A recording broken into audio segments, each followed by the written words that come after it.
Alhamdulillah, dan rasa syukur ini disertai juga dengan rasa miris bahwa ternyata di wilayah hukum Kabupaten Cianjur yang diawaki oleh Polres Cianjur masih terdapat yang kemudian kami ungkap penyalahgunaan narkotika, baik dari jenis sabu, ganja, maupun yang telah sedikit mengalami proses pengolahan yaitu tembakau atau ganja sinte, narkoba sinte, termasuk obat keras terbatas yang terutama di mayoritas yang kami amankan jenisnya adalah tramadol. Selama 1 bulan ini, dari pertengahan bulan Juli sampai menjelang pertengahan bulan Agustus 2026, jenis sabu yang berhasil diamankan ada 22 perkara dengan 29 orang tersangka yang barang buktinya berhasil kami sita adalah hampir setengah kilogram sabu, 479,36 gram yang berhasil menyelamatkan paling tidak 10.000 nyawa warga untuk jangan sampai mengalami akibat buruk dari konsumsi sabu, yaitu ketergantungan dan sisi sosiologis maupun ekonomis yang lain. Jenis ganja ada 3 perkara dengan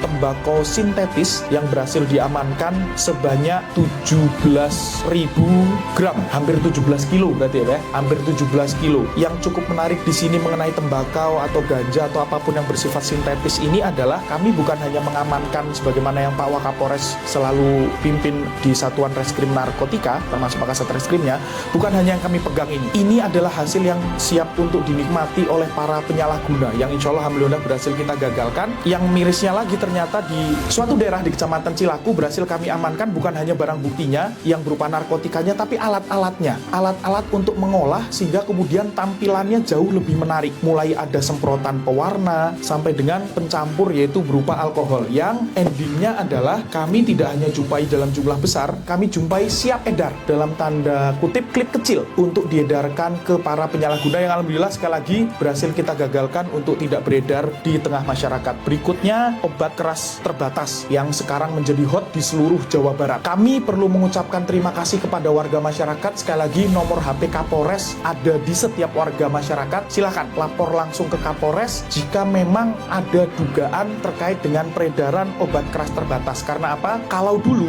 mereka berhasil kita amankan karena mereka menjual secara stasioner, baru tadi malam kita alhamdulillah amankan hampir 1.000 butir begitu, dan tidak stasioner, tidak berdiam di tempat. Artinya apa? Mereka berpindah. Kita amankan juga apa tuh? Tas. Nah, jadi mereka bergendong. Rekan-rekan sekalian, saya yakini punya HP dan media sosial bisa diakses siapapun. Mereka mengedarkannya melalui media sosial. Mohon bantu kami. Insya Allah bersama rekan-rekan, bersama warga masyarakat yang memberikan informasi, kita bergerak bersama juga tidak menjadi masalah. Karena apa? Sekali lagi, kami membutuhkan validitas dan validasi untuk informasi dari masyarakat benar dan betul. Insya Allah kita tindak lanjuti. Terkait dengan obat keras ini, yang paling banyak adalah dari jenis Hexaimer ada 9.000, Tramadol ada hampir 3.000, dan Trihexyphenidyl ada 2.800. Obat ini sebenarnya bukan tidak boleh dikonsumsi, akan tetapi boleh dikonsumsi dengan catatan resep dari dokter, karena obat ini bersifat keras dan jika disalahgunakan bisa menimbulkan, diduga kuat bisa menimbulkan efek negatif lain seperti tidak merasakan sakit untuk kemudian nongkrong bisa lama dan berani melakukan kejahatan dan segala macam dan seterusnya. Atas akibat efek negatif tersebutlah kita melakukan upaya penegakan hukum terhadap yang kami telah lakukan upaya paksa berupa penahanan 38 orang tersebut. Kami sangkakan pasal 114 ayat 1 dan atau pasal 111 ayat 2, termasuk 114 ayat 2-nya di Undang-Undang Nomor 35 Tahun 2009 tentang narkotika, termasuk di pasal 609 ayat 1 huruf A KUHP Undang-Undang Nomor 1 Tahun 2023 yang ancaman penjaranya untuk terkait dengan ganja bisa mencapai maksimalnya seumur hidup.